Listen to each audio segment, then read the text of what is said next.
Hi, my name is Jeremy Haskell. I'm with jobsandme.com, and we're here at the 17th annual Maine HR Convention at the Samoset in Rockport, Maine. I'm joined now by Norm Bossio, who was the closing keynote at the opening day. So Norm, thanks for being here. It's my pleasure. I've actually been here for 10 of the 17 years, and it's always fun to come back and see the good people in Maine, and I get a lot of work from it, and they're very responsive. They have wonderful senses of humor. So. Yeah, we certainly enjoy having you each time, and I really enjoyed your talk earlier today. It was very important to talk about human-to-human resources. I thought that was a very great phrase. Can you talk a little bit more about that kind of concept? What I do for a living is I tell stories. Mm-hmm. And when I tell stories, the audience really tend to enjoy it. They laugh at it. And the reason they tend to enjoy my stories, as you saw today, is because my stories are their stories.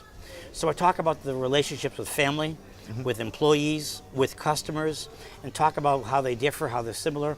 And when I talk about my family, it really resonates with these folks because they spend all day long taking care of other people's problems. They sometimes forget that they too have problems, and they sometimes even ignore them. No, absolutely. That's going to be a tremendous challenge for the HR professional working with and trying to keep the engines of the company running. What are some things that you think are able to help HR professionals kind of to keep that relationship and keep that kind of outlook on the person and not just focusing on issues? Well, first of all, they need a sense of humor. If they don't laugh, they're in the wrong job. They need to compartmentalize their job from their family, mm-hmm. so they don't miss Little League games taking care of somebody else's problems. Mm-hmm. They need to, I think, hold close relationships with their own parents if they still have them. Sure. Because these are the folks that actually have the skills, all the skills necessary to be happy and successful. The problem is this group compartmentalizes those skills so they only use them at work. Mm-hmm. So they go home at the end of a long day being supportive and nurturing to patients and customers and employees with problems that someone they love at home says, how were you today? What kind of a day did you have? And they say, leave me alone. Mm-hmm. They'd never do that at work. No, absolutely, and that's some great advice. Now, we've seen a lot of changes over the past few years. You've been here, you said, 10 out of 17 mm-hmm. years. What would you say is one of the biggest challenges facing the HR folks today? You talked about the compartmentalization. There's a lot of kind of changes in technology and recession and workforce and things like that.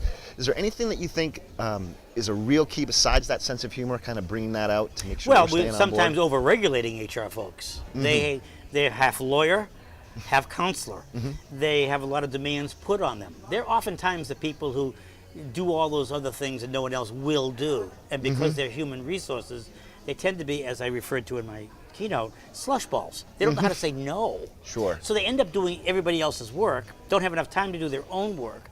So perhaps it isn't so much the recession, although that's certainly a problem, and the economy, and that's a problem, unemployment, that's a problem, but it's their own set of skills set they're not using mm-hmm. with the very people who need it the most, and that's their own families. They'll get through this. Sure. Every year I come here, it's a bigger audience, mm-hmm. more people.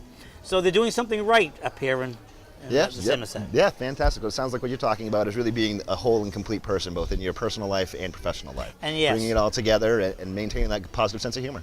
I think so. I make a living telling people that and sharing it. So. Well, fantastic. Well, thanks for being here. Thank you very much. Take good care. Right. Thank you.